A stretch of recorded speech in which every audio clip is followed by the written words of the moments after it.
Hey guys, today you're going to learn about plot diagram.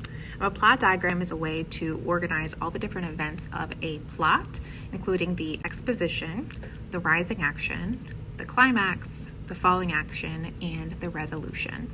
Think of exposition like Tony Stark's expo. Everything starts at the expo. Any idea you have in regards to making Iron Man soldiers is going to begin at the expo. Well, just like that, your exposition, your main characters, your setting, and then the start of the conflict all starts at the expo. Where's my sandwich? Because we're connected. Get lost, Squidward!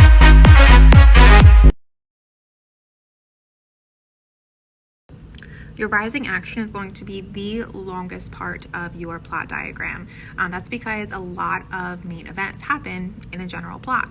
So a lot of people will think that plot diagrams look like Mount Everest, like a perfect triangle, when in fact a correct plot diagram actually has a really long rising action and then a very short falling action resolution. So if you can see my arm, it looks like this versus a perfect Mount Everest pyramid. Don't be suspicious. Don't be suspicious. Don't be suspicious.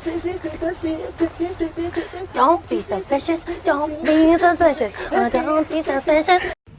All right, guys, biggest mistake.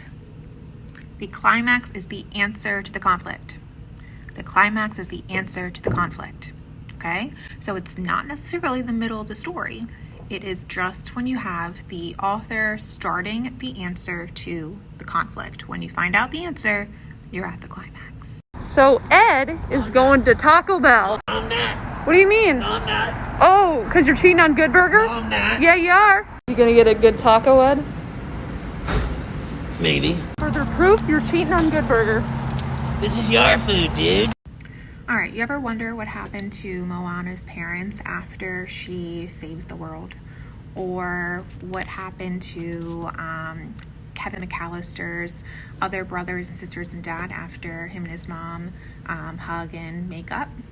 Those are called the falling action, when the author ties up loose ends. Yes, the conflict is resolved, but what about those other little aspects of the story? You need to tie those up too. That's just my baby dog. That's just my baby dog. That's just my baby dog.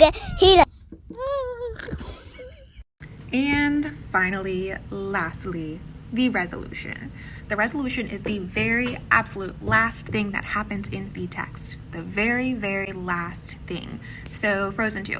A lot of people think that the resolution is when they have the statue in the middle of Arendelle of Anna and Elsa's dad and mom.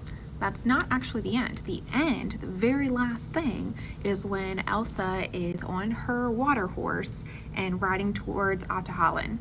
That is showing that Elsa is finally free and she's aware that she's supposed to be.